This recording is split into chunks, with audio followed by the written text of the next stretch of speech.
Knock knock. Hey, are you home? I figured now would be a good time to drop by. It's Poppy.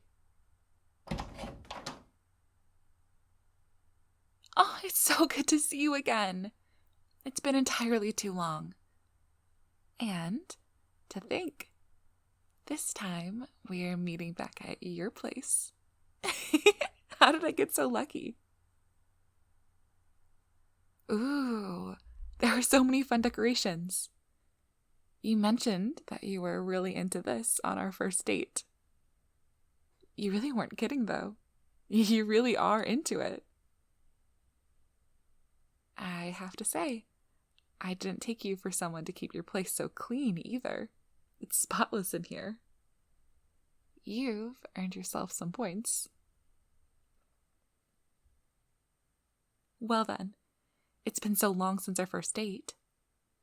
Why don't you come in for a hug? What are you talking about? Can't I just want to give you a hug? No, hold on, just a second longer. I really missed you. I can't wait to hear about everything you've been up to. Okay, I'm done. You've served your sentence. I release you from hug prison. Out early for good behavior, you could say.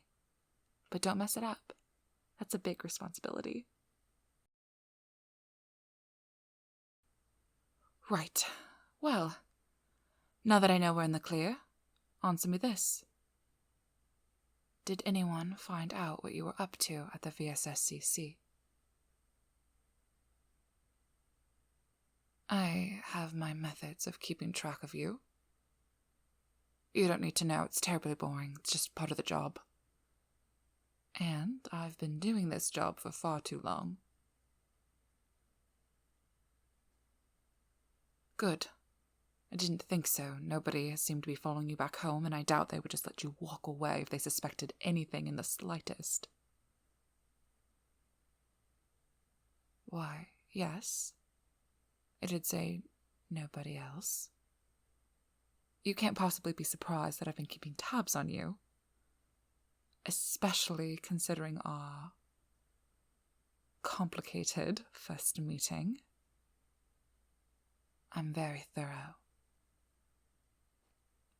That hug I just gave you, well, I was checking to make sure you weren't wearing a wire or a bug. You don't get far in this business without being vigilant. I'm not really sure what the vamps here are capable of. I'm telling you this because you need to know. You were sloppy before and on our date. I can tell that you had no idea I was anything besides what my online profile said. I appreciate your attempt at vigilance now. As inexperienced as you are, I can tell you're trying to take this seriously. Putting time between our meeting and going to the VSSCC was smart. I was worried you'd be impatient and accidentally alert them that someone was on to them. Even worse, you could have gotten scared and just run right out of the building and try to rat me out. I'm glad to see that you didn't even seem to be considering it. You should be glad as well. All right, Fangs. Time to spill the beans. What did you find out? I want to hear the entire story, from the moment you left your house to visit the VSSCC to the moment I knocked on your door.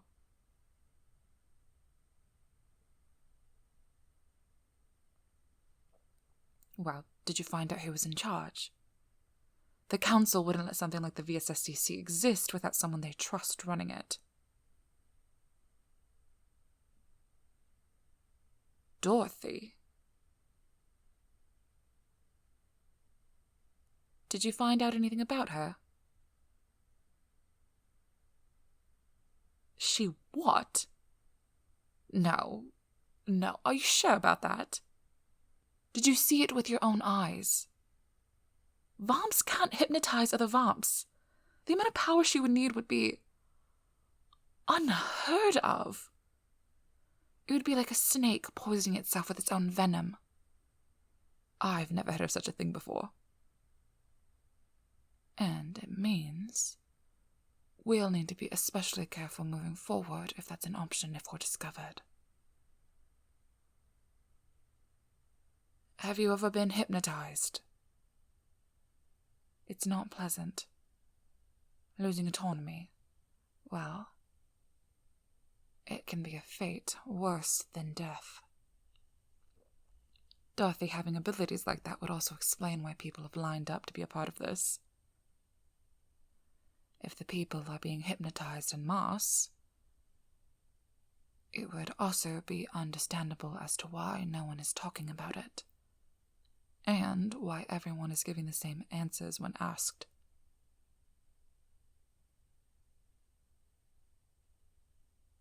I assume you've only ever seen the people when they've already been hypnotized. Or perhaps you're feeding from the bagged stuff. Well, now that you've peeled back the curtain, there may be no going back for you. Anyways, all of this will be incredibly useful. Though, knowing what we know about this Dorothy character, you're going to want to stay away from the VSSCC. For your own sake. What's that look on your face for? As hard as it might be to believe, I do know how to give a genuine compliment. And you've earned this one. A job very well done. Except for one thing, though, and it's been bothering me. What happened to you? You look like absolute shit. Yes, you do. Your pallor is even more death-like than before. You've been acting sluggish. The glow in your eyes is dim. It might not be obvious to the untrained eye, but your movements are unsteady. Vamps have an unnatural strength, balance, coordination, so the fact that you've been moving like a mortal means something must be wrong. I don't know why you keep denying it. Okay, I know that's not how that works, but I think I know a little bit more than you do. You're showing the signs of major blood loss, which, frankly, doesn't make any sense given your regenerative abilities. So something must be afflicting you. Unless... When was the last time you fed on someone? Yes, it is an important question. I wouldn't be asking if it wasn't. Why are you trying to avoid answering? Yes, you are. Huh. I know why, too. Because you're going to tell me that you haven't fed since before we met. Which is entirely too long for your kind. Oh, are you going to tell me I'm wrong? If you do, I'll believe you and I'll drop it. Go on, look in my eyes, and tell me I'm wrong. Exactly. I thought so. You want to tell me what the hell you were thinking? Especially going to the VSSCC in a state like that. You could have compromised everything.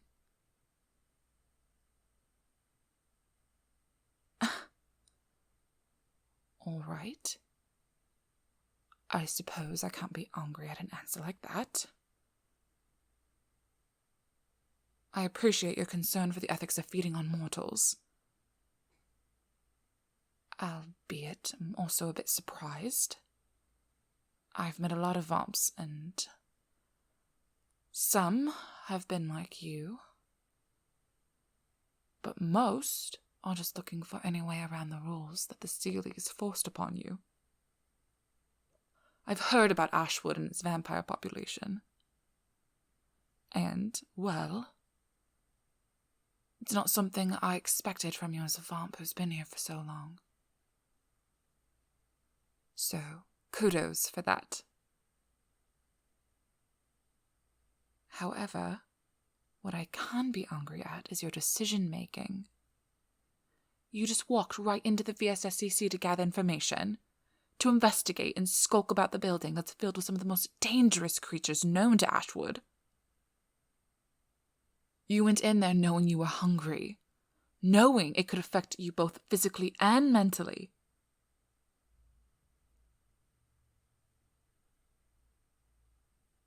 You could have easily given our plan away.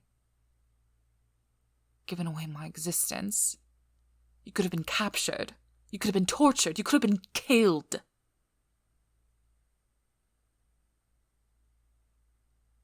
Of course I sound like I care.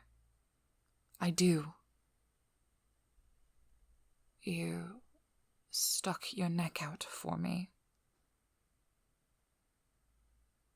No, that wasn't a vamp joke. You put yourself in danger for me and the treatment of all the mortals here. Either way, you're a rare sort. A vamp with a sense of humanity left. But, more importantly, we need to take care of your hunger issue before it becomes someone else's problem.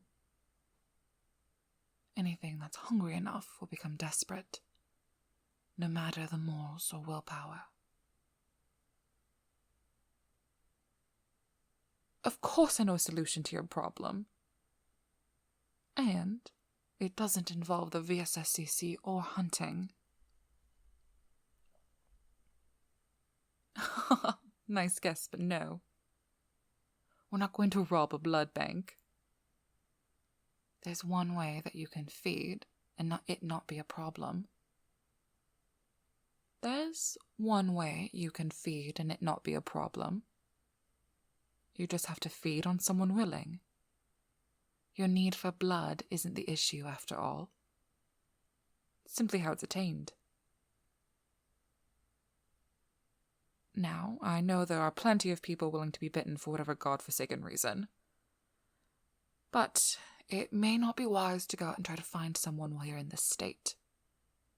So, you're just going to have to feed off of me so that I can walk you through this.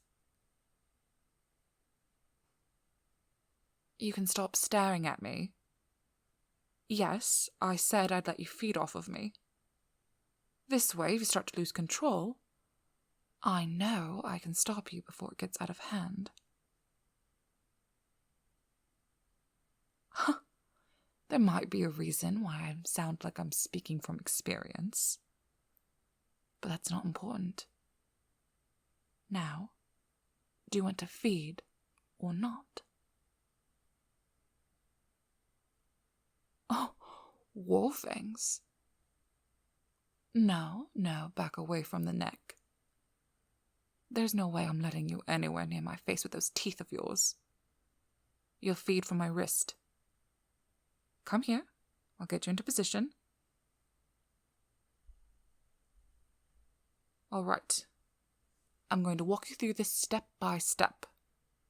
It's different feeding from someone who isn't tranced, so you're going to need to listen to me very carefully. Now, crouch down here, so you're level with my hand. Yes, just like that. Take notice that my knee is right in front of your chest. If you get too wild, I'll drive it right into you, toppling you over and knocking the wind out of you. And then, you'll be pinned. Just like our first date. Take that as a warning, or as a promise. Your choice. Right, there on my arm. Gently bite down. Go slowly. Try not to breathe or smell too much. It might excite you when you break the skin. I'll let you know when to stop.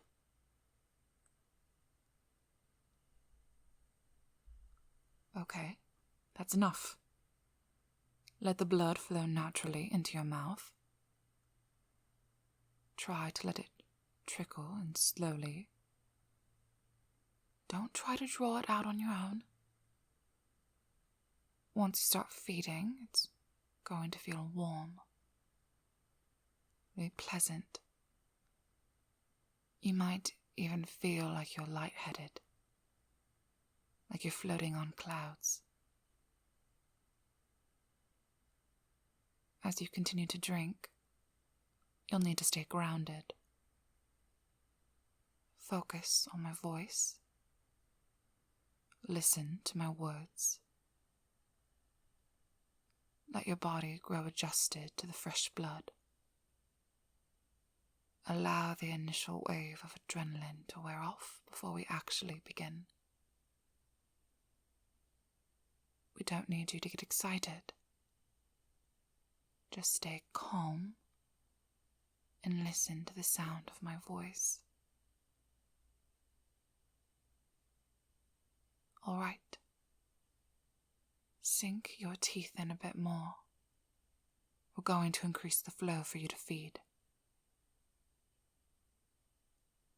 Bite down just a little bit. There. Don't try to draw out the blood yourself. It's important we stay in control. Do not let your instincts take over. Just let the blood flow. Feel it trickle down your throat. Feel the warmth begin to spread. How it radiates from your mouth down your throat, and then all throughout your body. With warmth comes strength. Feel your strength returning to you. Your hands begin to steady.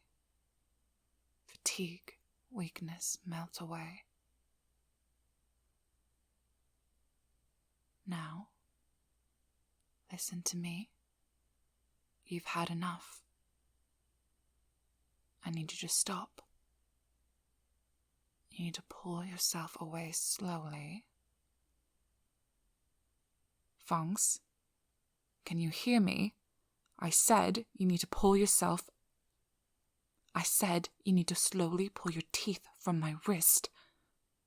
Fangs!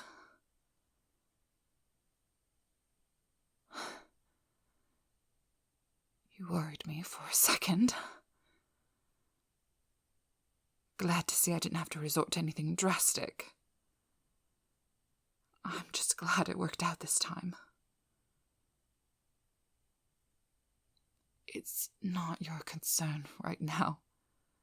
And I'm not feeling particularly chatty after you got close to turning me into a blood bag. I need to go home so I can rest. No, I can stand up fine on my own. You just worry about taking care of yourself. Don't let the blood rush go to your head. Make sure you don't do anything rash tonight. Feeding after such a long time of going hungry might give you a bit of a rush. Make you feel invincible. Remember, though, you aren't. Now, if you'll excuse me.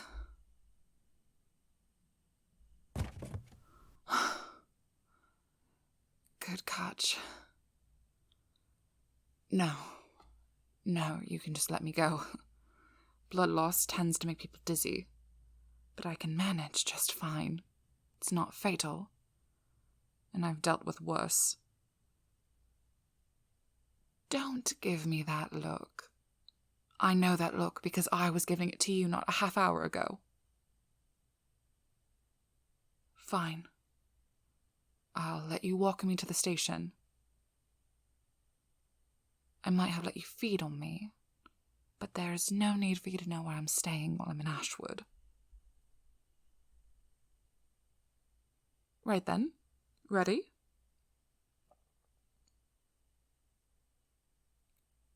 Wait. Before we go, thank you for what you did in the VSSCC, for what happened with the feeding. Just thank you. I think you and I are going to be great partners.